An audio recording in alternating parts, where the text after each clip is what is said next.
നമസ്കാരം. Regal Acme കോളേജിലെ പുതിയൊരു ഓൺലൈൻ ക്ലാസ്സിലേക്ക് എല്ലാവർക്കും സ്വാഗതം. ഇന്ന് നമുക്കിവിടെ NaOS ഫിസിക്സ് ചാപ്റ്റർ ആണ് നമ്മൾ നോക്കാൻ പോകുന്നത്. ചാപ്റ്റർ മൊഡ്യൂൾ 2-ലെ mechanics of solid and fluids. അതിന് നമ്മുടെ 9 ചാപ്റ്റർ ആയ പ്രോപ്പർട്ടീസ് ഓഫ് ഫ്ലൂയിഡ്സ് ആണ് ഇന്ന് പഠിക്കാൻ പോകുന്നത്. ഇതിനു മുമ്പ് തുടർച്ചയായിട്ടുള്ള നമ്മുടെ PE പോർഷൻസ്, അതായത് പ്രാക്ടിക്കലിന് പോയിട്ടുള്ള പോർഷൻസ് ഒക്കെ നമ്മൾ എടുത്തിട്ടുണ്ടായിരുന്നു. അപ്പോൾ ഇന്ന് ഇവിടെ നമ്മൾ പഠിക്കാൻ പോകുന്ന ഫ്ലൂയിഡ്സ്, മെയിനായിട്ട് പ്രോപ്പർട്ടീസ് ഓഫ് ഫ്ലൂയിഡ് ആണ് നമ്മൾ ഇവിടെ നോക്കാൻ പോകുന്നത്. അപ്പൊ ആദ്യമേ തന്നെ നമുക്ക് പറയാം, എന്താണ് ഫ്ലൂയിഡ് എന്ന് വെച്ചാൽ എല്ലാവർക്കും തന്നെ അറിയായിരിക്കും അല്ലെ. എന്താണ് ഫ്ലൂയിഡ്? നമുക്ക് അങ്ങോട്ടും ഇങ്ങോട്ടും ചലിപ്പിക്കാൻ പറ്റും. അതിൽ നമുക്ക് വരുന്നത് ഗ്യാസസ് നമുക്ക് മാറ്റാൻ പറ്റും. അതേപോലെ തന്നെയാണ് നമുക്ക് ലിക്വിഡ്. അപ്പോൾ ലിക്വിഡിന്റെയും ഗ്യാസസിനെ നമുക്ക് പൊതുവായിട്ട് എന്തെന്ന് പറയാം? ഫ്ലൂയിഡ്സ് എന്ന് പറയാൻ പറ്റും. പക്ഷെ നമുക്ക് സോളിഡ് പറയാൻ പറ്റുമോ? നമ്മൾ നേരത്തെ 3 പ്രോപ്പർട്ടീസിലുള്ളത് സോളിഡ്, ലിക്വിഡ് ആൻഡ് ഗ്യാസ് നമ്മൾ പഠിച്ചു. പക്ഷെ ഇതില് നമ്മൾ ഫ്ലൂയിഡ് എന്ന് പറയുമ്പോൾ നമുക്ക് മെയിൻ ആയിട്ടുള്ളത് നമുക്ക് ലിക്വിഡ് ആൻഡ് ഗ്യാസസ് അല്ലെ. ലിക്വിഡിനെയും ഗ്യാസിനെയാണ് നമ്മൾ ഫ്ലൂയിഡ് എന്ന് പറയാൻ പോകുന്നത്. അതിന്റെ പ്രത്യേകത എന്തെന്ന് വെച്ചാൽ liquids and gases can flow and therefore are called fluid. ഇപ്പോൾ ഫ്ലൂയിഡ് എന്ന് പറയണത് എന്താണെന്നാണ്? അതിനൊരു ഫ്ലോ ഉണ്ടായിരിക്കും. അപ്പൊ നമുക്ക് ഫ്ലൂയിഡില് നമുക്ക് സോളിഡിന് ഒരിക്കലും നമുക്ക് ഫ്ലോ ചെയ്യാൻ പറ്റത്തില്ല.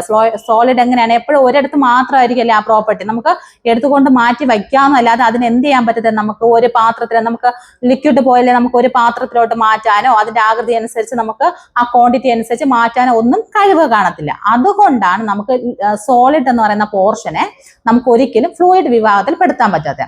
അപ്പോൾ മെയിൻ ആയിട്ട് ഫ്ലൂയിഡ്, നിങ്ങളോട് ചിലപ്പോൾ ചോദിക്കാം എന്താണ് ഡിഫൈൻ ഫ്ലൂയിഡ് എന്ന് ചോദിച്ചാൽ എന്താ പറയാ? ലിക്വിഡ് ആൻഡ് ഗ്യാസ് ഫ്ലോ അല്ലെ. Flow is and thereafter is fluid. Okay, അപ്പോൾ ലിക്വിഡിനെയും ഗ്യാസസിനെയാണ് എന്ത് ചെയ്യുന്നുണ്ട്? ഫ്ലോ ചെയ്യുന്ന അതിനെയാണ് എന്ത് പറയുന്നത്? ഫ്ലൂയിഡ്സ് എന്ന് പറയുന്നത്. The fluid does not have any resistance to change its shape. Thus, the shape of fluid is governed by the shape of its container.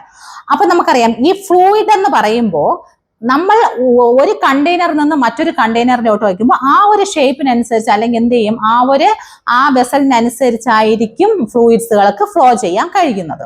അതേപോലെ നമ്മൾ എടുക്കുമ്പോൾ ലിക്വിഡ്, ഇപ്പൊ ഒരു ഗ്ലാസ് വെള്ളം എടുത്തു. ഒരു ഗ്ലാസ് വെള്ളത്തിനെ വേറൊരു ഗ്ലാസ്സിലോട്ട് മാറ്റുമ്പോൾ അല്ലെങ്കിൽ വേറൊരു വെസലിലോട്ട് മാറ്റുമ്പോൾ അതിന്റെ ആകൃതിയിൽ, ആ വെസലിന്റെ ആകൃതിയിലോട്ട് വാട്ടർ എന്ത് ചെയ്യുന്നു? കറക്റ്റ് ആയിട്ട് പോകുന്നു. പിന്നെ അതുപോലെ തന്നെ നമ്മുടെ ഒരു ഗ്യാസ് എടുത്തെന്ന് വെച്ചാൽ അത് നമുക്ക് കംപ്രസ് ചെയ്ത് വയ്ക്കാൻ പറ്റും അല്ലെ. പക്ഷെ നമ്മുടെ സോളിഡിന് എന്ത് ചെയ്യാൻ പറ്റില്ല. നമ്മുടെ ഗ്യാസ് സിലിണ്ടറിൽ നമ്മൾ അയക്കുന്നു. പലതരത്തിലുള്ള ഗ്യാസ് നമുക്ക് കംപ്രസ് ചെയ്താണ് എന്ത് ചെയ്യുന്നത്? ഗ്യാസിനെ നമ്മൾ വയ്ക്കുന്നത്. അപ്പോൾ ഇതെല്ലാം അത് ഒന്നിലോട്ട് ഫ്ലോ ചെയ്യാൻ വേണ്ടിയിട്ടാണ് ഉപയോഗിക്കുന്നത്. അതുകൊണ്ടാണ് മെയിൻ ആയിട്ട് നമ്മുടെ ലിക്വിഡിനെയും അതേപോലെ ഗ്യാസിനെയും നമ്മൾ എന്ത് പറയുന്നത്? ഫ്ലൂയിഡ്സ് എന്ന് പറയുന്നത്. അപ്പൊ എന്താണ് ഒരിക്കൽ കൂടെ നോക്കുക. എന്താണ് ഡിഫൈൻ ഫ്ലൂയിഡ്സ് എന്ന് കേട്ടാൽ എന്താണ് നിങ്ങൾ എഴുതുക? Liquid and gases can flow and thereafter called fluids. Okay, ഇനി അടുത്ത് നമ്മൾ പഠിക്കുന്നത് പ്രഷർ. ഇതിൽ മെയിൻ ആയിട്ട് പ്രഷർ എന്താണ്? ഇതിൽ നമുക്ക് പെട്ടെന്ന് പറയാം, pressure is equal to F/A അല്ലെങ്കിൽ ട്രസ്റ്റ് ബൈ ഏരിയ. പ്രഷർ എന്ന് പറയുമ്പോൾ എന്താണ്? P is equal to thrust by area. ഇതിലെ ട്രസ്റ്റ് എന്ന് പറയുമ്പോൾ ലംബ ബലം അല്ലെ, ഒരു ബലത്തിനെയാണ്. അല്ലെങ്കിൽ നമുക്ക് പറയാം F/A എന്നും പറയാം. 2 തരത്തിൽ പറയാം. അപ്പോൾ P is equal to pressure എന്ന് പറയുന്നത് എന്താണ്? അതിൽ ഉപയോഗിക്കുന്ന മർദ്ദത്തിനെയാണ് എന്തെന്ന് പറയുന്നത്? പ്രഷർ എന്ന് പറയുന്നത്. അതിന്റെ ഇക്വേഷൻ എന്ന് പറയുന്നത് എന്താണ്? P is equal to F/A അല്ലെങ്കിൽ ട്രസ്റ്റ് ബൈ A. ഒരു ഏരിയയില് P എന്ന് പറയുന്നത് എന്താ? ഒരു സമ്മർദ്ദം അല്ലെ, പ്രഷർ. മറ്റേ അടുത്തെന്ന് പറയുന്നതാണ് F എന്ന് വെച്ചാൽ ഫോഴ്സ്, അല്ലെങ്കിൽ ട്രസ്റ്റ് എന്ന് വെച്ചാൽ ആ ഒരു ലംബ ബലം. അതെന്താണ്? ഒരു ഏരിയ ഡിപ്പെൻഡ് ചെയ്തിരിക്കും. അതുകൊണ്ട് അതിന്റെ ഇക്വേഷൻ, പ്രഷറിന്റെ ഇക്വേഷൻസ് നിങ്ങൾ കേട്ട് എന്ത് എഴുതുന്നു? P is equal to F/A എന്ന് എഴുതാം. അടുത്ത നമുക്കറിയാം, ഈ പ്രഷർ എന്ന് പറയുന്നത് ഒരു സ്കേലാർ ക്വാണ്ടിറ്റി ആണ്. പ്രഷർ എന്ന് പറയുന്നത് എന്താണ്? ഒരു സ്കേലാർ ക്വാണ്ടിറ്റി ആണ്. അതിൽ നമുക്ക് മെയിൻ ആയിട്ട് അതിന്റെ SI യൂണിറ്റ് നമ്മൾ പറയുന്നത് പാസ്കലിലാണ്. ഓക്കെ, അപ്പോൾ പ്രഷറിന്റെ SI യൂണിറ്റ് എന്ന് പറയുന്നത് എന്താണ്? പാസ്കലാണ്. അത് മെയിൻ ആയിട്ട് ഓർമ്മിച്ചിരിക്കുക. ഫ്ലൂയിഡ് എന്താണെന്ന് ഓർമ്മിക്കുക. അടുത്ത് നമ്മൾ പ്രഷർ എന്ന് പറയുന്ന മർദ്ദം, നിങ്ങൾക്ക് എല്ലാം അറിയാം അല്ലെ, എക്സർട്ടഡ് ബൈ ആൻ ഫോഴ്സ്. അപ്പോൾ ആ പ്രഷർ എന്താണെന്ന് അറിയാം. പ്രഷറിന്റെ ഇക്വേഷൻ എന്ന് പറയുക P is equal to F/A. അതേപോലെ നമ്മുടെ SI യൂണിറ്റ് ഓഫ് പ്രഷർ എന്ന് പറയുന്ന പാസ്കൽ. നിങ്ങൾക്ക് അറിയാം, ബ്ലേസ് പാസ്കൽ എന്ന് പറയുന്ന മാത്തമാറ്റീഷ്യൻ ആണ് എന്ത് ചെയ്യുന്നത്? നമുക്ക് അതുകൊണ്ടാണ് പ്രഷറിന്റെ യൂണിറ്റ് പാസ്കൽ. ബ്ലേസ് പാസ്കലിന്റെ ആ പേരിന്റെ ലാസ്റ്റ് പാസ്കൽ എന്ന് പറയുന്ന ആ ഒരു ഫോം. അപ്പോൾ നമുക്ക് പ്രഷർ എന്ന് പറയുന്നത് എന്താണ്? പാസ്കൽ ആണ് അതിന്റെ SI യൂണിറ്റ്. ഓക്കെ, അടുത്ത് ഇതിൽ നമുക്ക് ഡെൻസിറ്റി എന്ന് പറയുന്നത് എന്താണെന്ന് കുറച്ച് പഠിക്കാം. ഡെൻസിറ്റി എന്ന് വെച്ചാൽ നമ്മൾ നേരത്തെ പറഞ്ഞു ഫോഴ്സ് ബൈ ഏരിയ എന്ന് പറഞ്ഞാൽ അല്ലെ പ്രഷർ. പക്ഷെ ഇത് ഡെൻസിറ്റി എന്ന് പറയുമ്പോൾ മാസ് ബൈ വോളിയം. അതിന്റെ ഡെൻസിറ്റി എന്ന് സാന്ദ്രത എന്ന് പറയുമ്പോൾ എന്താണ്? Mass by volume. അത് മറക്കാതിരിക്കുക. ഡെൻസിറ്റിയുടെ ഇക്വേഷൻ ചോദിച്ചാൽ എന്താ ചെയ്യുക? ഡെൻസിറ്റി എന്ന് വെച്ചാൽ എന്താണ്? Mass by volume. മറ്റേത് ഫോഴ്സ് ബൈ ഏരിയ, ഇതെന്താ? Mass by volume. ഇത്രയും ജസ്റ്റ് ഒന്ന് പഠിച്ചു വെച്ചിരിക്കുക. ഇതില് നമുക്ക് പറയാനുള്ള അടുത്ത നമുക്ക് ഇതിന് മെയിൻ ആയിട്ട് ഇതിൽ പഠിക്കാൻ പോകുന്നത് ഹൈഡ്രോസ്റ്റാറ്റിക് പ്രഷർ. എന്താണ് ഹൈഡ്രോസ്റ്റാറ്റിക് പ്രഷർ? നമുക്കറിയാം, ഒരു ഹൈഡ്രോസ്റ്റാറ്റിക് പ്രഷർ ഒരു നിശ്ചലമായിരിക്കുന്ന വസ്തു, അതില് എന്താണെന്നുണ്ട്, അതിന് നമ്മളിപ്പോ ഒരു നിശ്ചലമായിട്ട് ഒരു ഗ്ലാസ്സിൽ അല്ലെങ്കിൽ ഒരു ബീക്കറിൽ ഒരു വെള്ളം എടുത്ത് വെച്ചേക്കുകയാണെന്ന് വെച്ചോ, കുറച്ച് വെള്ളം ഇരിക്കുകയാണ്. അതെന്താണ്? ആ ഒരു ബീക്കർ നിശ്ചല അവസ്ഥയിൽ ഇരിക്കുമ്പോൾ നമ്മളിപ്പോ ഓരോ തുള്ളിയും അതിന്റെ മുകളിലുള്ള തുള്ളിയിൽ എന്തായിരിക്കും? മർദ്ദം കുറവായിരിക്കും. മുകളിലോട്ട് താഴോട്ട് ആഴം കൂടുന്നതിനനുസരിച്ച് എന്ത് ചെയ്യും? അത് നല്ല മർദ്ദം കൂടുതലായിരിക്കും. കാരണം എന്തായിരിക്കും? അതാണ് ഹൈഡ്രോസ്റ്റാറ്റിക് പ്രഷർ എന്ന് പറയുന്നത്. അതായത് ഓരോ മുകളിലത്തെ ഓരോ തുള്ളി വെള്ളത്തിന്റെയും ഭാരം താഴോട്ട് എഫക്ട് ചെയ്ത് താഴെ വരുമ്പോഴത്തേക്ക് അത് നല്ലതുപോലെ എന്തുണ്ടായിരിക്കും? പ്രഷർ അല്ലെ ഉണ്ടായിരിക്കും. ഇതാണ് ഹൈഡ്രോസ്റ്റാറ്റിക് പ്രഷർ എന്ന് പറയുന്നത്. അത് നമുക്ക് എങ്ങനെ നിർവചിക്കാം? ഡിഫൈൻ ഹൈഡ്രോസ്റ്റാറ്റിക് പ്രഷർ എങ്ങനെ പറയാം? It is the pressure exerted by a fluid at rest due to the force of gravity increasing in direct proportion to the depth. It is calculated by the formula P is equal to PGH. ഇതിന്റെ main ആയിട്ട് ഒരു ദ്രാവകം നിശ്ചലമായി നിൽക്കുമ്പോൾ അതിന്റെ ഭാരം കാരണം ഉണ്ടാകുന്ന സമ്മർദ്ദത്തിനെയാണ് എന്തെന്ന് പറയുന്നത്? ഹൈഡ്രോസ്റ്റാറ്റിക് പ്രഷർ എന്ന് പറയുന്നത്. അതായത് ഞാൻ നേരത്തെ പറഞ്ഞു, ഒരു നിശ്ചലമായിരിക്കുന്ന വസ്തു, അതിന് എന്താണ്? അതിന്റെ ഭാരം കാരണം, മുകളിലത്തെ തുള്ളികളുടെ അല്ലെങ്കിൽ ഡ്രോപ്പുകളുടെ ഭാരം കാരണം താഴോട്ട് അതിന് ഒരു എന്താണ്? മർദ്ദം അനുഭവപ്പെടുന്നു അല്ലെ. ഇതിനെയാണ് എന്ത് പറയുന്നത്? നമ്മുടെ ഹൈഡ്രോസ്റ്റാറ്റിക് പ്രഷർ എന്ന് അറിയപ്പെടുന്നത്. താഴോട്ട് മർദ്ദം പ്രയോഗിക്കുമ്പോൾ സ്വാഭാവികമായിട്ടും ഒരു ഗ്രാവിറ്റി അതിനെന്തുണ്ടായിരിക്കും? അതായത് ഗ്രാവിറ്റേഷണൽ ഫോഴ്സ് നമുക്ക് അതിൽ ആക്ട് ചെയ്യുന്നുണ്ടായിരിക്കും. അപ്പൊ ഇതെല്ലാം നമ്മൾ ഈ ഒരു ഇക്വേഷനിലോട്ട് വരും. അപ്പൊ എന്താണ് ഹൈഡ്രോസ്റ്റാറ്റിക് പ്രഷർ എന്ന് പറഞ്ഞാല്? It is a pressure exerted by a fluid at a rest due to the force of gravity increasing in direct proportional to the depth. It is calculated using the formula P is equal to PGH. Main first വലിയ capital letter P ആണ്. അതിനെയാണ് നമ്മൾ എന്താണ്? Hydrostatic pressure എന്ന് പറയുന്നത്. Next P എന്ന് പറയുന്നത് ചെറുത് pressure into G is equal to gravitational force, H is equal to height അല്ലെങ്കിൽ ദ്രാവകത്തിന്റെ ആഴം, ഡെപ്ത്. അതിനാണ് എന്താ പറയുക? PGH എന്ന് പറയുന്നത്. മനസ്സിലായോ? അപ്പോഴെന്താണ് ഹൈഡ്രോസ്റ്റാറ്റിക് പ്രഷർ എന്നുള്ളത് മനസ്സിലായോ? ഇതിന്റെ മെയിൻ ആയിട്ട് നമ്മളെ വെള്ളത്തിൽ നിന്ന് മുകളിലോട്ട് നല്ല പ്രഷർ കുറവാണ്. അതെന്ന് വെച്ചാൽ ആദ്യത്തെ കുറച്ച്, പക്ഷെ അതിന്റെ എല്ലാ സമ്മർദ്ദം കൊണ്ട് താഴോട്ട് പോകും തോറും നമുക്ക് എന്താണ്? നല്ല പ്രഷർ കൂടിക്കൊണ്ടേ ഇരിക്കും. അപ്പൊ അതിൽ നിന്ന് വെള്ളത്തിന്റെ മുകളിൽ പ്രഷർ കുറവായിരിക്കും. ആഴങ്ങളിലേക്ക് പോകും തോറും അതിന്റെ ഭാരം കാരണം പ്രഷർ എന്ത് ചെയ്യുന്നുണ്ട്? കൂടി ഇരിക്കുന്നുണ്ട് എന്നതുള്ളതാണ് ഇതിന്റെ ഒരു പ്രത്യേകത എന്ന് പറയുന്നത്, ഹൈഡ്രോസ്റ്റാറ്റിക് പ്രഷർ എന്ന് പറയുന്നത്. ഇതിൽ മെയിൻ ആയിട്ട് നമ്മൾ ഹൈഡ്രോസ്റ്റാറ്റിക് പ്രഷർ പറയുമ്പോൾ എന്താണ് ഹൈഡ്രോസ്റ്റാറ്റിക് പാരഡോക്സ്, എന്താണ് അങ്ങനെ ചിലപ്പോൾ ഒരു ക്വസ്റ്റ്യൻ ചോദിക്കാം. അപ്പോൾ ആദ്യം നമ്മൾ എന്തോ പഠിച്ചു? നമ്മുടെ എന്താണ് ഫ്ലൂയിഡ് എന്ന് മെയിൻ ആയിട്ട് പഠിച്ചു. അടുത്ത് നമ്മൾ എന്തോന്ന് പഠിച്ചു? പ്രഷർ എന്താണെന്ന് പഠിച്ചു, അതിന്റെ ഫോർമാറ്റ് പഠിച്ചു. ഇപ്പൊ നമ്മൾ ഹൈഡ്രോസ്റ്റാറ്റിക് പ്രഷർ പഠിച്ചു അല്ലെ. അടുത്ത് നമുക്ക് പഠിക്കാൻ പോണ ഹൈഡ്രോസ്റ്റാറ്റിക് പാരഡോക്സ് എന്താണെന്ന് നമുക്ക് നോക്കാം. The liquid pressure is same at the point at a same horizontal line, same depth. അതിനെയാണ് നമ്മൾ എന്തെന്ന് പറയുന്നത്? The result is appreciated through the example of hydrostatic pressure. അതായത് ചുരുക്കി പറഞ്ഞാല് ഒരു ദ്രാവക മർദ്ദം, ഒരു ദ്രാവകത്തിന്റെ മർദ്ദം അതിന്റെ ആകൃതി അല്ലെങ്കിൽ അതിന്റെ ഷേപ്പിനെ ആശ്രയിച്ചല്ല ഇരിക്കുന്നത്. നേരെ മറിച്ച് എന്താണ്? ദ്രാവകത്തിന്റെ ഉയരങ്ങളെ അനുസരിച്ചാണ് ഇരിക്കുന്നത്. മനസ്സിലാവും? ഒരിക്കലും അതിന് നമ്മൾ പറഞ്ഞു ഒരു ഫ്ലൂയിഡ് വേറൊരു ഫ്ലൂയിഡിലോട്ട് മാറ്റുമെന്ന് പറഞ്ഞു. ഒരു വെസലിൽ നിന്ന് വേറൊരു ഷേപ്പിലോട്ട് വെസലിലോട്ട് ആക്കിയാലും നമുക്ക് എന്താണ്? അതിന്റെ മാറ്റം അവിടെ എന്ത് ചെയ്യത്തില്ല? അഫക്റ്റ് ചെയ്യത്തില്ല. പക്ഷെ ഏതിൽ അഫക്റ്റ് ചെയ്യും? നമ്മുടെ ആഴങ്ങളിലോട്ടായിരിക്കും അതിന്റെ എഫക്റ്റ് ആക്ട് ചെയ്യുന്നത്. അതായത് ഒരു പാത്രത്തിന്റെ ആകൃതിയിലോ വലിപ്പത്തിലോ അല്ല ഈ പ്രഷർ പരിഗണിക്കുന്നത്, ദ്രാവകത്തിന്റെ താഴങ്ങളിലായിട്ട്. അതായത് ദ്രാവകത്തിന്റെ താഴെ കൂടുന്തോറും നമുക്ക് എന്താണ്? പ്രഷർ കൂടും. അപ്പോൾ അതിന്റെ ആഴം അല്ലെങ്കിൽ അതിന്റെ ഉയരത്തെ ആശ്രയിച്ച്, നമ്മൾ ഉയരം തോടുന്തോടല്ലേ താഴ്ചയ്ക്ക് കൂടുന്നത്, അപ്പൊ അതേപോലെ അതിന്റെ ഉയരങ്ങളെ ആശ്രയിച്ചിരിക്കും എന്നതാണ് ഹൈഡ്രോസ്റ്റാറ്റിക് പാരഡോക്സ് എന്ന് പറയുന്നത്. അപ്പൊ എന്താണ് ഹൈഡ്രോസ്റ്റാറ്റിക് പാരഡോക്സ് എന്ന് വെച്ചാല്? The liquid pressure is same at the point in the same horizontal line, same depth. The result is appreciated through the example of hydrostatic pressure. അതായത് ഒരു absolute pressure depends on A height of fluid column and it cross-sectional base of area and shape of the container. എന്ന് വെച്ചാൽ എന്താണ്? ഒരിക്കലും ആ shape of the കണ്ടെയ്നറിനെ ആശ്രയിച്ചല്ല ഇരിക്കുന്നത്, നേരെ മറിച്ച് അതിന്റെ എന്താണ് ദ്രാവകത്തിന്റെ ഉയരങ്ങളെ ആശ്രയിച്ചാണ് ഇരിക്കുന്നത് എന്നാണ് ഹൈഡ്രോസ്റ്റാറ്റിക് പാരഡോക്സ് പറയുന്നത്. ഓക്കെ, അപ്പൊ ഒരിക്കൽ കൂടെ ഹൈഡ്രോസ്റ്റാറ്റിക് പാരഡോക്സ് എന്ന് പറയുന്നത് the absolute pressure depends on the height of the fluid volume and not cross sectional or base area or the shape of the container. The liquid pressure is the same at the points in the same horizontal line. Same ആ ഒരിക്കലും അതിന്റെ ഷേപ്പിനെ അല്ല ആശ്രയിച്ചിരിക്കുന്നത്, നേരെ മറിച്ച് എന്താണ് അതിന്റെ ദ്രാവകത്തിന്റെ ഉയരങ്ങളെ ആശ്രയിച്ചിരിക്കും. ഇതിനെയാണ് എന്തെന്ന് പറയുന്നത്?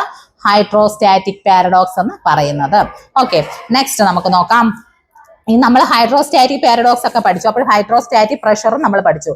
ഇതിൽ നമുക്ക് അടുത്ത് നമ്മൾ പഠിക്കാൻ പോകുന്നത് എന്താണ് പാസ്കൽ അല്ലെങ്കിൽ അറ്റ്മോസ്ഫിയറിക് പ്രഷർ. അടുത്തതാണ് ഹൈഡ്രോസ്റ്റാറ്റിക് പ്രഷർ പഠിച്ചു. ഇനി നമ്മൾ ഇവിടെ അറ്റ്മോസ്ഫിയറിക് പ്രഷർ. എന്താണ് അറ്റ്മോസ്ഫിയറിക് പ്രഷർ? നിങ്ങൾക്കറിയാം എന്താണ് അന്തരീക്ഷ മർദ്ദം എന്ന് നിങ്ങൾ കേട്ടിട്ടുണ്ട് അല്ലേ? നമ്മൾ നേരെ ഹൈഡ്രോസ്റ്റാറ്റിക് പ്രഷർ. ഇത് അന്തരീക്ഷ മർദ്ദം എന്ന് പറഞ്ഞാൽ it is a pressure exerted by the atmosphere at sea level. The pressure of the atmosphere at any point is equal to the weight of the column of air unit cross-sectional area extending from the point of the top of the atmosphere. ഒരിക്കൽ കൂടെ നോക്കിക്കോളൂ. എന്താണ് atmospheric pressure എന്ന് വെച്ചാല് it is the pressure exerted by the atmospheric sea level. At sea level, the pressure of the atmosphere at any point is equal to the weight of the column of air of unit cross-sectional area extending from that point to the top of the atmosphere. അതായത് ഭൂമിയുടെ ഉപരിതലത്തില് വായുവിന്റെ ഭാരം മൂലം അനുഭവപ്പെടുന്ന പ്രഷറിനെയാണ് എന്തെന്ന് പറയുന്നത്? Atmospheric pressure എന്ന് പറയുന്നത്. എന്താണ്? ഭൂമിയുടെ ഉപരിതലത്തില് വായുവിന്റെ ഭാരം മൂലം, മനസ്സിലായോ? വായുവിന്റെ, അതാണ് അറ്റ്മോസ്ഫിയർ. വായു, അറ്റ്മോസ്ഫിയർ അന്തരീക്ഷം അല്ലെ? അപ്പോൾ വായുവിന്റെ ഭാരം മൂലം അനുഭവപ്പെടുന്ന ആ ഒരു പ്രഷറിനെ പറയുന്ന പേരാണ് അറ്റ്മോസ്ഫിയറിക് പ്രഷർ. എന്താണ്? ഒരിക്കൽ ഇവിടെ നോക്കൂ. ഭൂമിയുടെ ഉപരിതലത്തിൽ വായുവിന്റെ ഭാരം മൂലം അനുഭവപ്പെടുന്ന പ്രഷറിനെയാണ്, മർദ്ദത്തിനെയാണ് എന്തെന്ന് പറയുന്നത്? Atmospheric pressure. അതായത് it is a pressure exerted by the atmosphere at sea level. Sea ലെവലിൽ നിന്ന് ആ മുകളിലോട്ട്, ആകാശത്തിലോട്ട്, അന്തരീക്ഷത്തിൽ നിന്ന് അനുഭവപ്പെടുന്ന വായുവിന്റെ മർദ്ദം കാരണം അനുഭവപ്പെടുന്ന, അന്തരീക്ഷത്തിൽ നിന്ന് അനുഭവപ്പെടുന്ന ഉപരിതലത്തിൽ, വായുവിന്റെ ഉപരിതലത്തിൽ അനുഭവപ്പെടുന്ന മർദ്ദത്തിനെയാണ് നമ്മൾ എന്ത് പറയുന്നത്? അറ്റ്മോസ്ഫിയറിക് പ്രഷർ എന്ന് പറയുന്നത്. ഇതിൽ നമുക്ക് നോർമലായിട്ട് നമ്മുടെ അന്തരീക്ഷ മർദ്ദം നമ്മൾ കാൽക്കുലേറ്റ് ചെയ്യുന്നത് എന്താണ്? ബാരോമീറ്റർ ആണ് അല്ലെ? ബാരോമീറ്റർ എന്നാണ്. പിന്നെ അതേപോലെ തന്നെ നമ്മുടെ സമുദ്രനിരപ്പിലെ സ്റ്റാൻഡേർഡ് അന്തരീക്ഷ മർദ്ദം എന്ന് പറയുന്നത് നമുക്ക് അറ്റ്മോസ്ഫിയറിക് 1 ആറ്റം അല്ലെങ്കിൽ 1 atmospheric equal to 1.013 into 10⁵ PA ആണ്. അത് നിങ്ങൾക്ക് മിക്കവാറും ചോദിക്കാം. നമ്മൾ ഇത്ര എന്താണ് അറ്റ്മോസ്ഫിയറിക് പ്രഷർ എന്ന് ചോദിച്ചിട്ട് ഇത് ഇത്ര എഴുതുക. അതായത് it is a pressure exerted by the atmosphere at sea level. The pressure of the atmosphere at point is equal to the weight of the column of air, the unit cross-sectional area extending from that point to the top of the atmosphere എന്ന് എഴുതിയിട്ട് നമുക്ക് എന്താണ് atmospheric pressure? ഒരു atmospheric pressure എന്ന് പറയുന്നത്, അതായത് 1 ATM means 1 atmospheric pressure. 1 ATM എന്ന് പറയുന്നത് 1.013 into 10⁵ എന്താണ്? പാസ്കലിലാണ് പറയുന്നത്. ഓക്കെ, പാസ്കൽ മർദ്ദം അല്ലെ? പാസ്കൽ ആണ് ഇതിന്റെ എന്താന്ന് പറയുന്നത് അറ്റ്മോസ്ഫിയറിക് പ്രഷറിന്റെ നമ്മുടെ ആ ഒരു ഫോർമാറ്റ് എന്ന് പറയുന്നത്. നമുക്കറിയാം സമുദ്രനിരപ്പിൽ നിന്ന് ഉയരങ്ങളിലോട്ട് പോകും തോറും വായുവിന്റെ സാന്ദ്രത കുറയുന്നതിനനുസരിച്ച് മർദ്ദം കൂടുന്നു, മർദ്ദം കുറയുന്നു. ഓക്കെ, അപ്പൊ നമ്മൾ അതിന് ഒരു പോയിന്റ് കൂടെ നമ്മൾ പഠിച്ചു വെച്ചിരിക്കുക. നമ്മുടെ അന്തരീക്ഷ മർദ്ദം അല്ലെ, സമുദ്രനിരപ്പ്, സീ ലെവൽ, സമുദ്രനിരപ്പിൽ നിന്ന് ഉയരങ്ങളിലോട്ട് പോകും തോറും, സമുദ്രത്തിന്റെ നിരപ്പിൽ നിന്ന് മുകളിലോട്ട് പോകും തോറും വായുവിന്റെ സാന്ദ്രത കുറയും. അതിനനുസരിച്ച് എന്ത് കുറയുന്നു? മർദ്ദം കുറയുന്നു എന്നതാണ് അന്തരീക്ഷ മർദ്ദത്തിൽ നമുക്ക് പറയാനുള്ളത്. അതായത് സമുദ്രനിരപ്പിൽ നിന്ന് മുകളിലോട്ട്, ഉയരങ്ങളിലോട്ട് പോകും തോറും വായുവിന്റെ സാന്ദ്രത കുറയുന്നതിനാൽ മർദ്ദം കുറയുന്നു. ഓക്കെ, ഇത് ആ ഒരു പോയിന്റോട് ഓർമ്മിച്ച് വയ്ക്കാം. ഓക്കെ, അപ്പോൾ ഇത് നമ്മളിപ്പം പഠിച്ചത് എന്താണ്? ഓൺ ആറ്റം അല്ല, അറ്റ്മോസ്ഫറിക് പ്രഷർ ആണ്. അറ്റ്മോസ്ഫറിക് പ്രഷർ ഭൂമിയുടെ ഉപരിതലത്തില് നമ്മുടെ വായുവിന്റെ ഭാരം മൂലം ഉണ്ടാകുന്ന പ്രഷറിനെയാണ് അറ്റ്മോസ്ഫറിക് പ്രഷർ എന്ന് പറയുന്നത്. അതായത് നമ്മുടെ സീ ലെവലിൽ നമ്മൾ നോക്കുകയാണെങ്കിൽ സമുദ്രനിരപ്പിൽ നിന്ന് മുകളിലോട്ട് പോകുന്തോറും വായുവിന്റെ സാന്ദ്രത കുറയുകയും തന്മൂലം മർദ്ദം കുറയുകയും ചെയ്യുന്നു. രണ്ടും കുറവാണ് സംഭവിക്കുന്നത്. ഓക്കെ, ഇതാണ് നമ്മുടെ അറ്റ്മോസ്ഫറിക് പ്രഷർ എന്ന് പറയുന്നത്. അടുത്ത നമുക്ക് നോക്കാം എന്താണ് പാസ്കൽ ലാ, അല്ലെങ്കിൽ നമുക്ക് എന്താണ് പാസ്കൽ ലാ കൊണ്ട് നമുക്ക് പറയാൻ പറ്റുന്നത്. അതിനു മുമ്പ് നമുക്ക് അറ്റ്മോസ്ഫറിക് പ്രഷർ പഠിക്കുമ്പോൾ നിങ്ങൾക്ക് ഒരു ചെറിയൊരു പോർഷൻ കൂടെ ഉണ്ട്. അതിന്റെ പേരെന്താണ്? ബുയൻസി. എന്താണ് ബുയൻസി? അപ്പോൾ അതിന്റെ ബുയൻസി എന്ന് വെച്ചാൽ it is the upward force exerted by the fluid or liquid or gas. Fluids എന്ന് പറയുമ്പോൾ ലിക്വിഡ് ഓർ ഗ്യാസ്. അപ്പോൾ നമുക്ക് എന്താ പറയാം? It is the upward force exerted by the fluid അല്ലെങ്കിൽ exerted by the liquid and gases. It is an object partially എന്താണ്? നമ്മൾ പ്രത്യേകിച്ച് പറയുമ്പോൾ atmospheric pressure with buoyancy. Okay, atmospheric pressure with buoyancy ആണ്. It is the upward force exerted by the fluid on an object partially or fully immersed.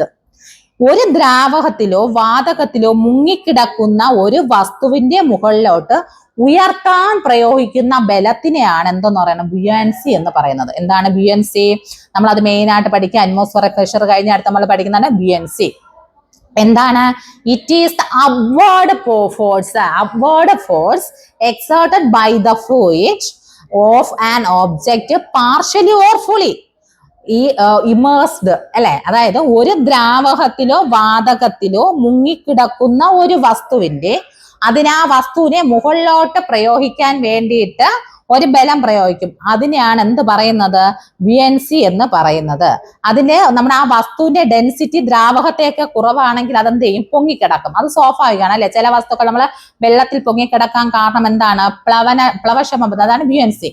ചില വസ്തുക്കൾ വെള്ളത്തിൽ പൊങ്ങിക്കിടക്കാൻ കാരണം എന്താണ്? ബുയൻസി ആണ്. അത് നമുക്ക് ഈ ബുയൻസി ആദ്യം എങ്ങനെയാ പറയാൻ പറ്റുക?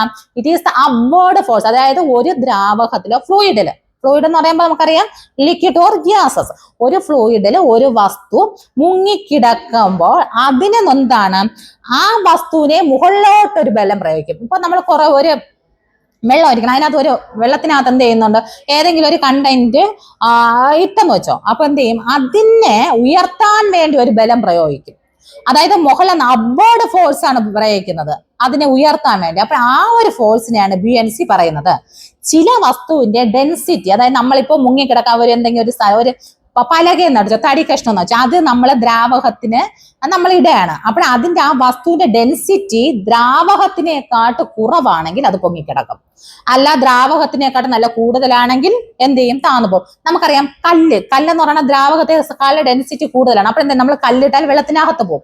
പക്ഷെ ഒരു മരത്തടി, ആ തടിയാണെങ്കിൽ എന്താണ്? നമ്മൾ പുറത്തിട്ടാല് അല്ലാന്ന് വെച്ചാൽ വെള്ളത്തിനെക്കാട്ടും സാന്ദ്രത കുറവായ ഒരു സാധനം എനിത്തിങ് എന്തായാലും നമ്മൾ അതിലിടുമ്പോഴത്തേക്ക് എന്താണ്? അത് പൊങ്ങിക്കിടക്കും. നമ്മളെ കപ്പലുകളിൽ നമ്മുടെ സമുദ്രത്തിൽ കപ്പലുകൾ പൊങ്ങിക്കിടക്കാൻ കാരണമുണ്ട്. ഇത് തന്നെയാണ് പ്ലവക്ഷമത, അതായത് ബുയൻസി ഉള്ളത് കൊണ്ടാണ് കപ്പൽ. പിന്നെ ഹോട്ട് എയർ ബലൂണ്, ഷിപ്പുകള്, പിന്നെ ഇതെല്ലാം നമുക്ക് വെള്ളത്തിൽ മുങ്ങിക്കിടക്കാൻ, അതായത് പൊങ്ങിക്കിടക്കുന്നത് എന്ത് ബലം കൊണ്ടാണെന്ന് ചോദിച്ചാൽ എന്തായും? ബുയൻസി.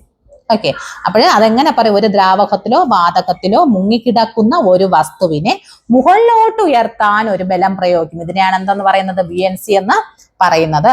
It is an upward force exerted by a fluid of an object partially or fully ആവട്ടെ പാർഷ്യലി ആവട്ടെ പകുതിയായിട്ടെ ആവട്ടെ മുങ്ങിക്കിടക്കാൻ വേണ്ടിയിട്ട് അതിനെ ഉയർത്താൻ വേണ്ടിയിട്ട് അപ്വേർഡ് ഒരു ഫോഴ്സ് പ്രയോഗിക്കും. ഇതിനെയാണ് എന്തെന്ന് പറയുന്നത്? ബുയൻസി എന്ന് പറയുന്നത്. ഓക്കെ അല്ലേ? അപ്പോ അടുത്താണ് നമ്മൾ പഠിക്കാൻ പോകുന്നത് എന്താണ് പാസ്കൽസ് ലാ. എന്താണ് പാസ്കൽ ലാ?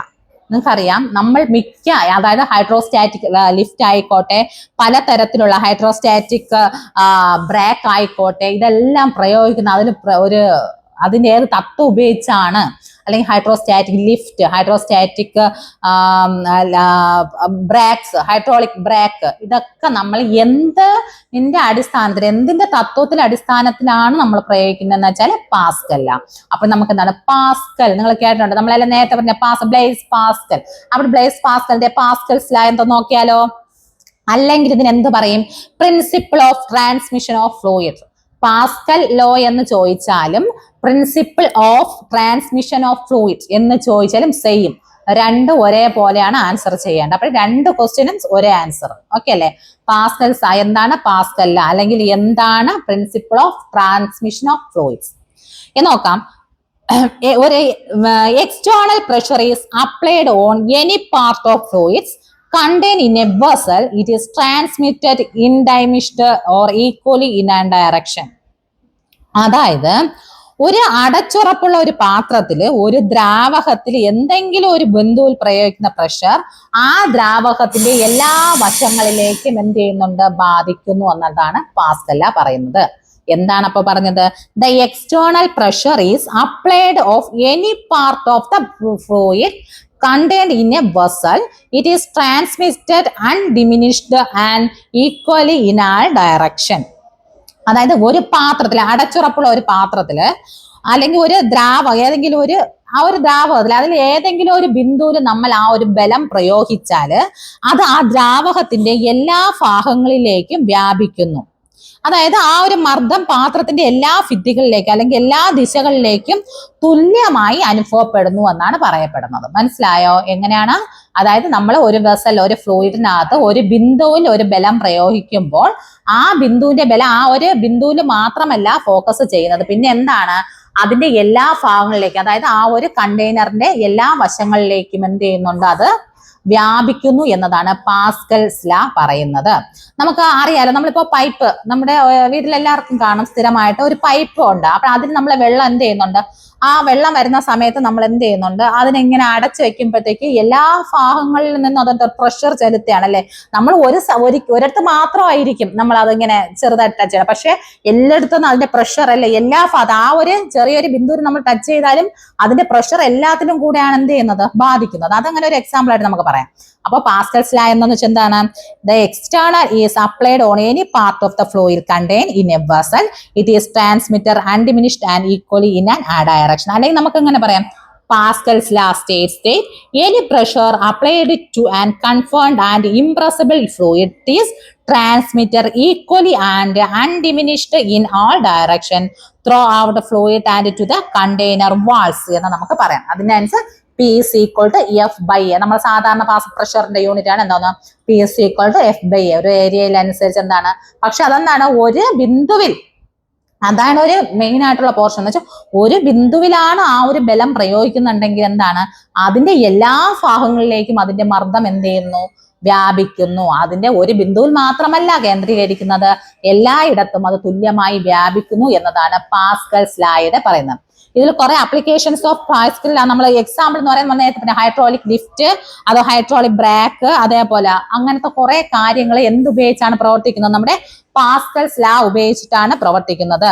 അത് നമുക്ക് ഒന്ന് പറയുകയാണെങ്കിൽ ഹൈഡ്രോളിക് ലിഫ്റ്റ്, അതും എന്താണ്? നമ്മുടെ ലിഫ്റ്റ്, അതായത് നിങ്ങൾക്കറിയാലോ ഒരു കാറിനെ നമുക്ക് എന്ത് ചെയ്യണം? പൊക്കണോന്ന് വെച്ചോ. അപ്പൊ നമ്മൾ ആ ഒരു ലിഫ്റ്റ്, അതാണ് ഹൈഡ്രോ ലിഫ്റ്റ്. ഒരു കാറിന്, ഒരു വെഹിക്കിളിനെ നമുക്ക് എന്ത് ചെയ്യണം? അതിനകത്ത് പൊക്കണമെങ്കിൽ എന്താണ്? നമ്മൾ താഴെ ഒരു സംഭവം അല്ലേ വെച്ചിട്ടല്ലേ, അതിന്റെ എല്ലാ ഭാഗത്തും നമ്മൾ കൊടുക്കത്തില്ലല്ലോ. അതിന്റെ ഹൈഡ്രോ ലിഫ്റ്റിൽ കയറ്റിയിട്ട് എന്താണ്? ആ ഒരു ബിന്ദുവിൽ വെച്ചിട്ടാണ്. പക്ഷെ ആ ഒരു ബിന്ദു മാത്രമാണോ പൊങ്ങുന്നത്? ഇല്ല, അതിന്റെ ബലം ആ ഒരു കാറിൽ ഫുൾ എന്താണ്? വ്യാപിച്ച കാറോടെ കൂടെയാണ് പൊങ്ങുന്നത് അല്ലെ. അല്ലാതെ നമ്മൾ പ്രയോഗിച്ച ആ ബലത്തിന്റെ ആ ഒരു പോർഷൻ മാത്രമല്ല കാറ് പൊങ്ങാൻ കാരണമാകുന്നത്. ആ ഒരു ചെറിയ ബലം ആ ഒരു ബിന്ദുവിൽ കേന്ദ്രീകരിക്കുമ്പോഴത്തേക്ക് ആ ബലം എല്ലാ ഭാഗത്തിലോട്ടും വ്യാപിക്കുകയും മൊത്തത്തോടെ ആ കാറ് പൊങ്ങാൻ സഹായിക്കുകയും ചെയ്യുന്നുണ്ട് അല്ലെ. ഇത് തന്നെയാണ് എന്തെന്ന് പറയുന്നത്? പാസ്കൽസ് ലോ എന്ന് പറയുന്നത്. ഒരു ബിന്ദുവിൽ നമ്മൾ ഒരു ബലം പ്രയോഗിക്കുമ്പോൾ അതിന്റെ എല്ലാ ഭാഗത്തിലോട്ടും അതെന്ത് ചെയ്യുന്നുണ്ട്? ആക്ടിവേറ്റ് ആവുന്നുണ്ട്. അതുമൂലമാണ് എന്താണ്? അപ്പോ ഹൈഡ്രോളിക് ലിഫ്റ്റ് പ്രവർത്തിക്കുന്നുണ്ട്, ഹൈഡ്രോളിക് ബ്രേക്സ് പ്രവർത്തിക്കുന്നുണ്ട്. ഇങ്ങനെ കുറെ കാര്യങ്ങൾ നമ്മുടെ ഏത് ലോ ഉപയോഗിച്ചാണ് പ്രവർത്തിക്കുന്നത്? പാസ്കൽസ് ലോ ഉപയോഗിച്ചിട്ടാണ് പ്രവർത്തിക്കുന്നത്.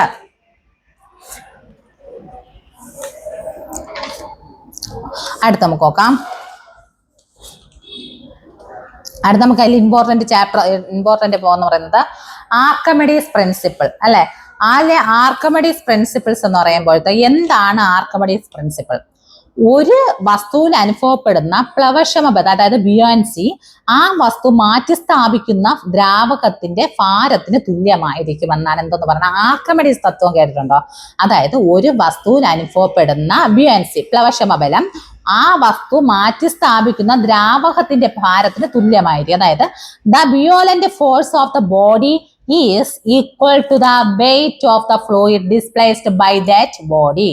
എന്താണ് the buoyancy force means buoyant force അത് on the body is equal to the weight of the fluid displaced by that body. നമ്മൾ ഒരു വസ്തുവിൽ അനുഭവപ്പെടുന്ന buoyancy എന്ന് വെച്ചാൽ നമ്മൾ നേരത്തെ പഠിച്ചു buoyancy ആ ഒരു വസ്തു മാറ്റി ആ ഒരു വസ്തുവിൽ പ്രയോഗിക്കല്ലേ, അതായത് മുകളിലോട്ട് പൊങ്ങാൻ വേണ്ടി പ്രയോഗിക്കുന്ന ബലം, അത് ആ വസ്തു ആ പൊങ്ങാൻ വേണ്ടി സഹിക്കുന്ന ആ വസ്തു നമ്മൾ വേറൊരു ദ്രാവകത്തിൽ കൊണ്ടിട്ടാലും രണ്ടും എന്താണ് ഒരേ തുല്യമായിരിക്കും. അതിൽ പ്രയോഗിക്കുന്ന ബുയൻസി ബലം ഒരേപോലെ ആയിരിക്കും.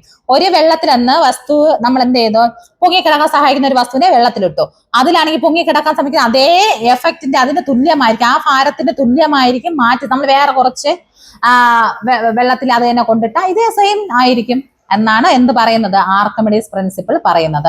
അപ്പൊ എന്താണ് ആർക്കിമിഡീസ് പ്രിൻസിപ്പിൾ എന്ന് വെച്ചാൽ എന്താണ്? The buoyant force of a body is equal to the weight of the fluid displaced by that body. Okay, അതായത് ഒരു വസ്തുവിൽ അനുഭവപ്പെടുന്ന ബുയോന്റ് ഫോഴ്സ് മീൻസ് പ്ലവക്ഷമ ബലം ആ വസ്തു മാറ്റി സ്ഥാപിക്കുന്ന ദ്രാവകത്തിന്റെ ഭാരത്തിന് തുല്യമായിരിക്കും എന്നതാണ് നമ്മുടെ എന്തെന്ന് പറയുന്നത് ആർക്കിമിഡീസ് പ്രിൻസിപ്പിൾ പറയുന്നത്. ഓക്കെ, അടുത്ത് നമുക്ക് വേറെ ഒരു കാര്യം കൂടെ നോക്കാം. ഇതിൽ ആർക്കിമിഡീസ് പ്രിൻസിപ്പിൾ പറഞ്ഞു. അടുത്ത് നമുക്ക് മെയിൻ ആയിട്ട് അതിൽ വേറെ ഒരു ചെറിയൊരു പോർഷൻ എന്ന് പറയുന്നത് എന്താണ് വിസ്കോസിറ്റി. എല്ലാവർക്കും ചില എക്സാമിന് ചോദിച്ചിട്ട് എന്താണ് viscosity? The internal frictional force that acts when there is relative motions between layers of the liquid is called viscosity. എന്താണ്? It is a internal force resisting the motion means either internal force that acts when there is a relative motion between layers of the liquid is called the viscosity. അതായത് when fluids flows between the fixed of the volume of the glass plates, the layer is the liquids of the conduct of the surface moves to the velocity.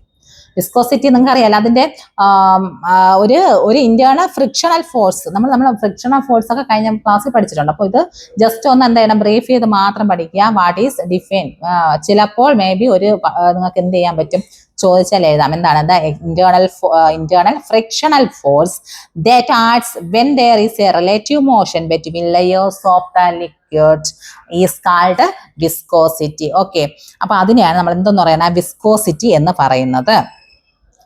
അപ്പോൾ ഇത്രയും, അതായത് ഈ ഒരു ഇതിൽ പറയുന്നത് ഇത്രയും കാര്യങ്ങൾ നിങ്ങൾ എന്ത് ചെയ്യുക, കറക്റ്റ് ആയിട്ടൊന്ന് ജസ്റ്റ് ഒന്ന് പഠിക്കുക. ഓക്കെ, ഇതിൽ അടുത്ത് നമുക്കിനി ഒരു ചെറിയൊരു കാര്യം പഠിക്കാനുണ്ട്, സ്ട്രോക്സ് ലാ. എന്താണ് സ്ട്രോക്സ് ലാ? ഇത് ഇമ്പോർട്ടന്റ് ആണ്. അതേപോലെ സ്ട്രോക്സ് ലാ എന്താണെന്ന് വെച്ചാൽ Stokes law states that the viscous drag force F on a sphere of radius as moving with velocity V through the fluid coefficient of viscosity n is. Okay, അപ്പോൾ ഇതിന്റെ strokes ലാ എന്ന് പറയുന്നത് വിസ്കസ് ഡ്രാഗ് ഫോഴ്സ് എന്ന് പറയുന്നത് F sphere of radius മൂവിനെ velocity through, അതിനെ നമുക്ക് ഇക്വേഷൻ പറയുന്ന F is equal to 6πNAV എന്നാണ്.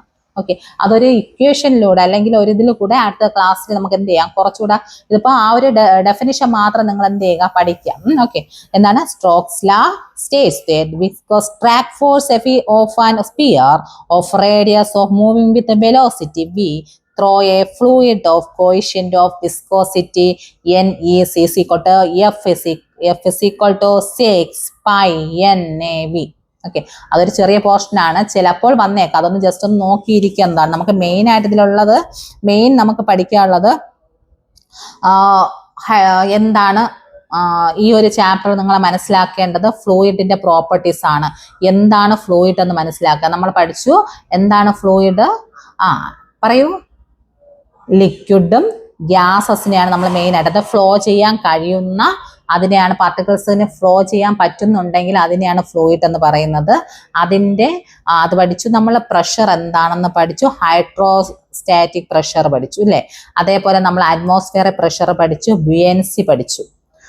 അതേപോലെ നമ്മൾ എന്താ പഠിച്ചത്, പാസ്കൽസ് ലോ പഠിച്ചു. എന്താണ് പാസ്കൽസ് ലോ പഠിച്ചു. പിന്നെ പാസ്കൽ ലോ ഉപയോഗിച്ച് അതിന്റെ അപ്ലിക്കേഷൻസ്, അതായത് പാസ്കൽ ലാ ഉപയോഗിച്ച് പ്രവർത്തിക്കുന്ന എന്തൊക്കെ നമുക്ക് പ്രവർത്തിക്കാൻ പറ്റും? Hydraulic lift, hydraulic static, hydraulic break.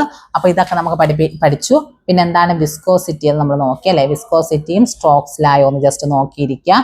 ഇതൊക്കെയാണ് ഈ ചാപ്റ്ററിന്റെ മെയിൻ ആയിട്ടുള്ള ചെറിയൊരു പോർഷൻ എന്ന് പറയുന്നത്. ഓക്കെ, ഇതിന്റെ അടുത്ത് നമുക്കൊരു കുറച്ചുകൂടെ പഠിക്കാനുണ്ട്. അത് നെക്സ്റ്റ് ഒരു പാർട്ടിലായിട്ട് നമുക്ക് എന്താ ചെയ്യാം, പഠിക്കാം. അപ്പൊ ഈ ഒരു ചാപ്റ്ററിൽ ഈ ഒരു ചെറിയ പോർഷൻസ് നിങ്ങൾ എന്ത് ചെയ്യുക, എല്ലാവരും കറക്റ്റ് ആയിട്ടൊന്ന് നോക്കിയിരിക്കുക. അപ്പോൾ ഞാൻ ഇപ്പോൾ ഇതിൽ പഠിപ്പിച്ചതിൻ്റെ ഓരോ ക്വസ്റ്റ്യൻസിൻ്റെ ആൻസർ പറഞ്ഞു പോയിട്ടുണ്ട്. എഴുതിയെടുക്കാൻ പറ്റുന്നവർ എഴുതിയെടുക്കുക. അല്ലെങ്കിൽ എന്നുണ്ടെങ്കിൽ നമ്മൾ എന്ത് ചെയ്യും, ഇതിൻ്റെ വീഡിയോയ്ക്ക് ശേഷം ആ ക്വസ്റ്റ്യൻസ് ഒന്ന് നമുക്ക് നോക്കാം. ഓക്കെ, അപ്പോൾ എല്ലാവരും കൃത്യമായിട്ട് ഇതിനകത്ത് പഠിക്കുക. ഇതിൻ്റെ സെക്കൻഡ് പാർട്ട് ആയിട്ട് അടുത്തൊരു വീഡിയോയിലോട്ട് കാണാം. ഓക്കെ, അതുവരെ ഓക്കെ, താങ്ക് യു.